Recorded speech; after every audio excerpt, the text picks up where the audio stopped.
நேற்று தென்மேற்கு வங்கக்கடல் பகுதியில் இலங்கையை ஒட்டி நிலவிய ஆழ்ந்த காற்றழுத்த தாழ்வு பகுதி இன்று மன்னார் வளைகுடா மற்றும் அதனை ஒட்டியுள்ள பகுதிகளில் நிலவுகிறது. இது தொடர்ந்து மேற்கு வடமேற்கு திசையில் நகர்ந்து அடுத்து வரும் 12 மணி நேரத்தில் காற்றழுத்த தாழ்வு பகுதியாக வலுக்குறையக்கூடும். இதன் காரணமாக கடந்த 24 மணி நேரத்தில் தமிழக, புதுவை, காரைக்கால் பகுதிகளில் வடகிழக்கு பருவமழை மிக தீவிரமாக உள்ளது. கடலோர மாவட்டங்களில் பெரும்பாலான இடங்களிலும், உள் மாவட்டங்களில் அநேக இடங்களிலும் மழை பெய்துள்ளது. அதிகபட்சமாக நாகப்பட்டினம் மாவட்டம் கோடிக்கரையில் 18 சென்டிமீட்டர் மழை பதிவாகியுள்ளது. 4 இடங்களில் மிக கனமழையும் 72 இடங்களில் கனமழையும் பதிவாகியுள்ளது கடந்த 24 மணி நேரத்தில். அடுத்து வரும் 2 தினங்களுக்கு தமிழகம், புதுவை, காரைக்கால் பகுதிகளில் அநேக இடங்களில் மிதமான மழை பெய்யக்கூடும். கனமழை எச்சரிக்கை பொறுத்தவரையில் அடுத்து வரும் 24 மணி நேரத்திற்கு கடலோர மாவட்டங்கள், வடகடலோர மாவட்டம் மற்றும் தென் கடலோர மாவட்டங்களில் ஓரிரு இடங்களில் கன முதல் மிக கனமழையும், நெல்லை, தூத்துக்குடி, தென்காசி ஆகிய மாவட்டங்களில் ஓரிரு இடங்களில் அதிகனமழைக்கும் வாய்ப்புள்ளது. மேலும் ராணிப்பேட்டை, திருவண்ணாமலை, கள்ளக்குறிச்சி, பெரம்பலூர், திருச்சி, கரூர், திண்டுக்கல், திருப்பூர், கோவை ஆகிய மாவட்டங்களில் ஓரிரு இடங்களில் கனமழைக்கான வாய்ப்புள்ளது. நாளை தென் தமிழக மாவட்டங்கள் மற்றும் மேற்கு தொடர்ச்சி மலையொட்டியுள்ள மாவட்டங்களில் ஓரிரு இடங்களில் கனமழைக்கான வாய்ப்புள்ளது. மீனவர்களுக்கான எச்சரிக்கை பொறுத்தவரையில் தமிழக கடலோர பகுதிகள், மன்னார் வளைகுடா, குமரிக்கடல், லட்சத்தீவு பகுதிகளில் பலத்த காற்றானது மணிக்கு 35 முதல் 45 கிலோமீட்டர் வேகத்தில் வீசக்கூடும் என்பதால் மீனவர்கள் இந்த பகுதிக்கு இன்றும் நாளையும் செல்ல வேண்டாம் என்று அறிவுறுத்தப்படுகிறார்கள்.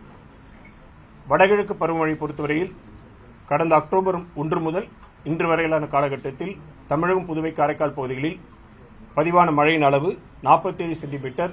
இந்த காலகட்டத்தின் இயல்பு அளவு 40 சென்டிமீட்டர். இது இயல்பை விட 16% அதிகம்.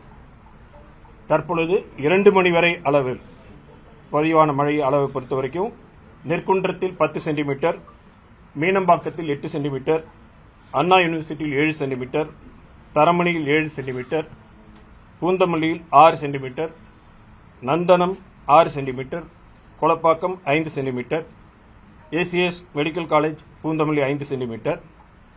இதுவரைக்கும் பதிவானதெல்லாம் டெல்டா மாவட்டத்தில் மணல்மேட்டில், மயிலாடுதுறை மாவட்டத்தில் 11 சென்டிமீட்டர் வரை பதிவாகிறது. இது 2:30 மணி வரைக்கும் இதுவரைக்கும் உள்ளது. தொடர்ந்து இதுவரைக்கும் ஓகே.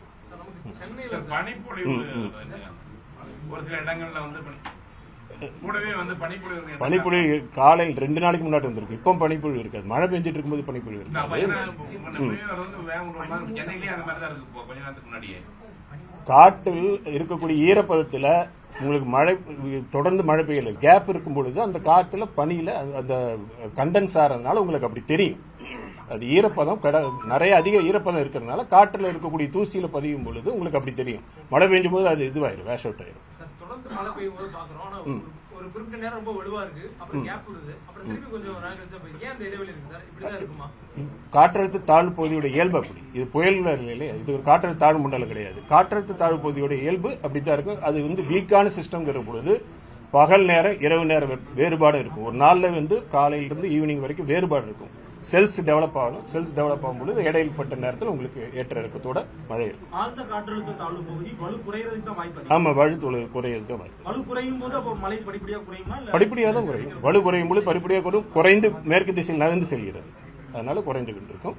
இப்ப வரக்கூடிய இது வரைக்கும் 24 மணி நேரத்துக்கு மழை கொடுத்திருக்கு. பரவலாக பார்க்கும்போது பெரும்பாலான மிதமான மழை, அங்கங்கே தான் நமக்கு கனமழைக்கான வாய்ப்பு இருக்கு.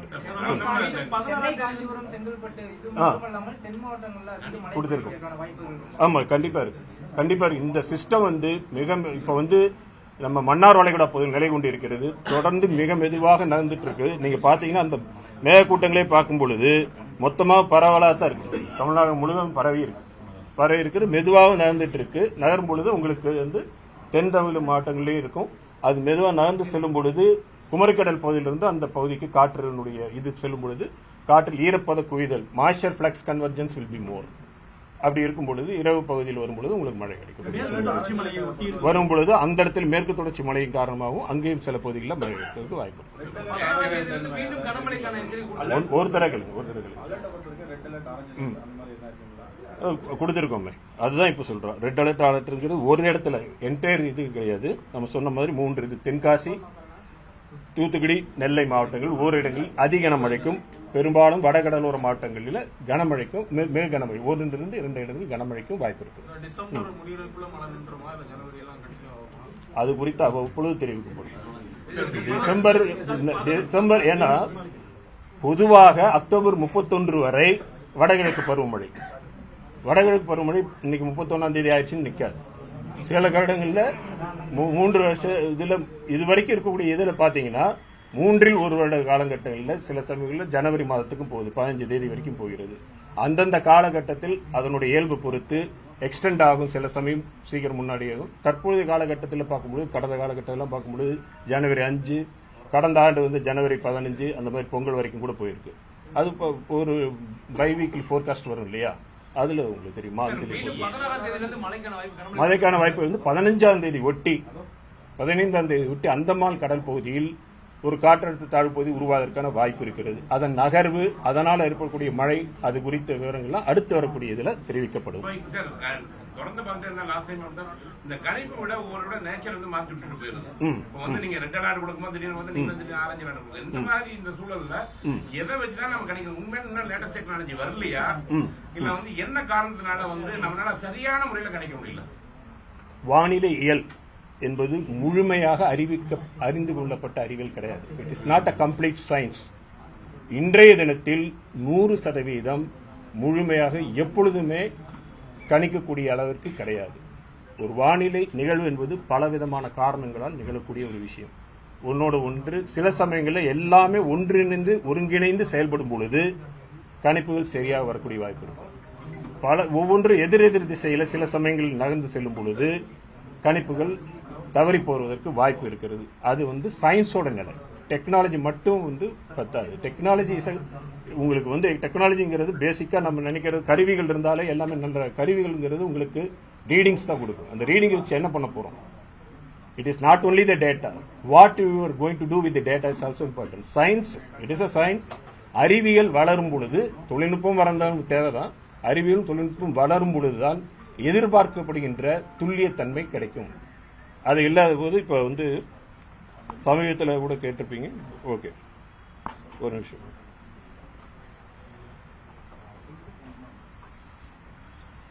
இந்த பெஞ்சல் புயலுக்கு கேட்கற அதே இதுதான் கேட்கறீங்க நீங்க. அதான் முன்னாடி சொன்ன மாதிரி வானிலையியல் முழுமையாக, குறிப்பா புயல் பத்தி கேட்டீங்கன்னா கூட முழுமையான அறிவியல் கிடையாது. It is not complete science.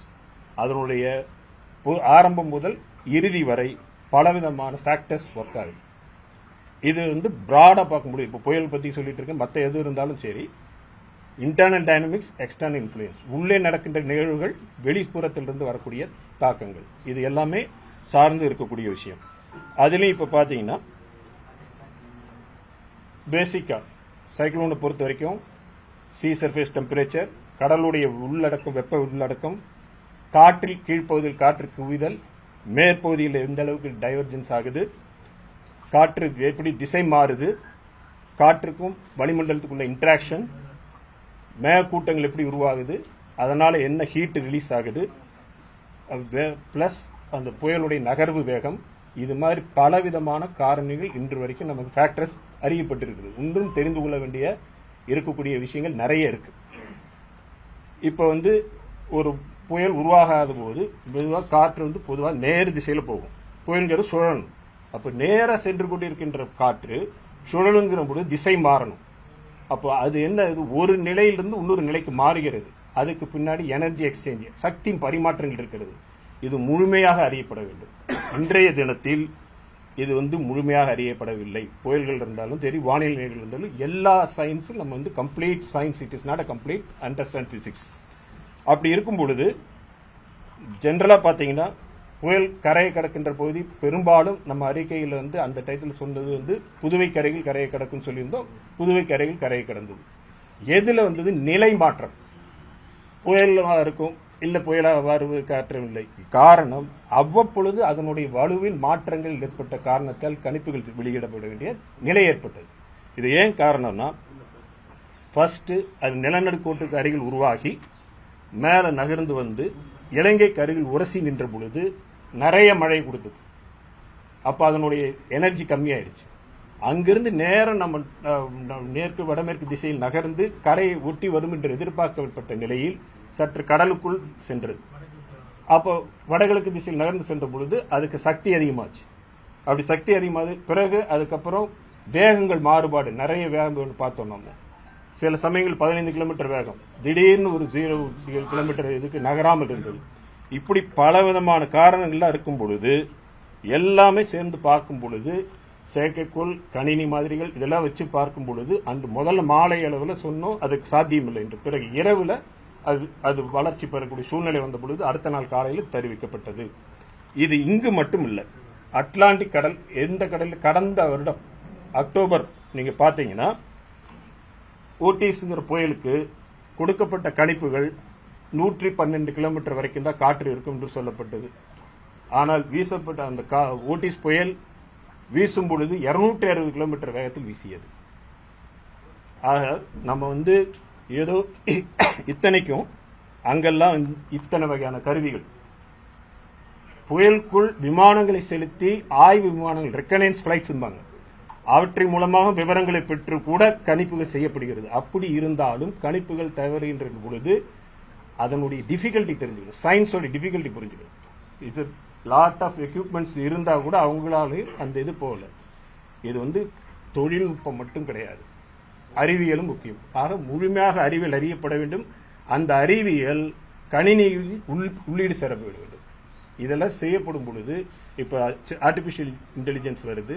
இது மாதிரி முயற்சிகள் தொடர்ந்து பண்றாங்க. அதனால தான் ஒவ்வொரு 4 வருடங்களுக்கு ஒரு முறை புயல்கள் பற்றி ஆய்வு செய்யக்கூடியவர்கள்லாம் ஒரு இடத்தில் கூடி இன்று எந்த அளவில் இந்த வரைக்கும் இந்த கடந்த 4 ஆண்டுகள் எந்த அளவுக்கு வளர்ச்சி பெற்றிருக்கிறது, என்னென்ன இன்னும் செய்யணும், இந்த மாதிரி ஆய்வுகள் செஞ்சு தொடர்ந்து கண்காணிப்போம். So science is a continuous development. எல்லாமே முடிஞ்சிருச்சுன்னு எங்கேயும் எழுதி வைக்கல. டெக்னாலஜி என்பது மட்டும் கிடையாது, அறிவியல் சயின்ஸ் ஹேஸ் டு டெவலப். அப்படிங்கிற பொழுது அறிவியல் பற்றி பேசுவோம். இது வானிலையில நீங்க கேட்ட கேள்விக்கு இது மட்டும் சயின்ஸுகள் கணிப்புகள் கடினமா இருக்கு, காலநிலை மாற்றம் மிக முக்கிய காரணமா இருக்குன்னு சொல்லியிருந்தீங்க. இப்ப இந்த புயலுக்கு இன்னும் கடினமா இருந்தது. இது நாட்கள் சில இன்னும் ரொம்ப தீவிரமாகுது. காலநிலை மாற்றத்துடைய எஃபெக்ட் கணிப்புகள் ரொம்ப காலநிலை மாற்றத்தினால் one of the results indicate that cyclones form ஆகிறது ஸ்ட்ராங்கா இருக்கும். சைக்ளோன்ஸ் ரொம்ப ஸ்ட்ராங்கா ஃபார்ம் ஆகக்கூடியது ஒன்று இருக்கு. அதே மாதிரி திசை மாற்றத்திலும் வேறுபாடுகள் இருக்கலாம் என்று கணிக்கப்பட்டிருக்கு. ஆனால் எதுவுமே உறுதியாக இவ்வளவுதான். இதுவரைக்கும் இருக்கக்கூடிய ஆய்வுகள் அடிப்படையில் பார்க்கும் பொழுது நமக்கு கிடைச்சிட்டு இருக்கக்கூடிய இந்த மாதிரி நிகழ்வுகளை எல்லாம் பார்க்கும் பொழுது இப்ப முன்னாடி சொன்ன இந்த படங்கள்லாம் பார்த்தீங்கன்னா புயலுக்குள்ளார அந்த விமானங்கள் சென்று படம் எடுக்கக்கூடியது, இந்த மாதிரி விமானங்கள்ல உள்ள போய் எடுக்கக்கூடிய விஷயங்கள் அந்த இருக்கும்போது கிளைமேட் சேஞ்சினால ஏற்படக்கூடிய விளைவுகளை ஸ்ட்ராங்கா இருக்கலாம். அதனுடைய நகர்வு பாதையில் வேறுபாடுகள் ஏற்படலாம். அதை தவிர்த்து அசிமெட்ரின் கன்வெக்ஷன் ஒரு புயலுக்குடைய சுற்றிலும் மேகக்கூட்டங்கள் உருவாகுவதில் சமச்சீரா உருவாகாது. ஒரு பகுதியில் உருவாகும், இன்னொரு பகுதியில் உருவாகாது. இதெல்லாம் பொறுத்துதான் அதனோட நகர்வு மற்ற எல்லாமே இருக்கக்கூடியது. எது இப்பொழுதும் துவங்கி இருக்கிறாங்க, அது பற்றி முயற்சிகள் எல்லாம் நடந்துகிட்டு இருக்கு. 16% அதிகமா இதுவரை 15ஆம் தேதிக்கு பிறகு மறுபடியும் ஒரு சிஸ்டம் கிரியேட் ஆகுது போது இந்த வருஷம் வடகிழக்கு பருவமழை தமிழ்நாட்டுக்கு ரொம்ப அதிகமா இருக்கும். இப்பவே 15 இதுவரை பெய்த மழை மாற போறது இல்ல. இன்னும் எது மழை பெய்ஞ்சாலும் அது அடிஷனலா தான் வரப்போகுது. இப்ப 47 சென்டிமீட்டர், இயல்பு 40 சென்டிமீட்டர், இன்னும் 4 சென்டிமீட்டர் தான் இயல்புக்கே. டிசம்பர் வரைக்கும், அக்டோபர் நவம்பர் டிசம்பர் 3 மாத காலங்களுக்கும் இயல்பு அளவு 44 சென்டிமீட்டர். இன்னைக்கு வரைக்கும் 40 சென்டிமீட்டர் ஆயாச்சு. இன்னும் 4 சென்டிமீட்டர் தான் வரும். பரவாயில்ல, நாட்டு சென்னைக்கு இல்ல, சொல்வது தமிழகம். அடுத்த ஸ்பெல் வரும்பொழுதும் எப்படி இருந்தாலும் இதை விட பெய்த மழை குறைய போறதில்லை. நிச்சயமாக 16 சென்டிமீட்டர் 16% இயல்பை விட அதிகம், 2-3% அதிகமாகலாம். அதுக்கப்புறம் மழை பெய்யாமல் போனாலும் பழையபடி இதே 16% இயல்பை விட இயல்பை ஒட்டி 4 சென்டிமீட்டர் 1% அளவில் இருந்தது.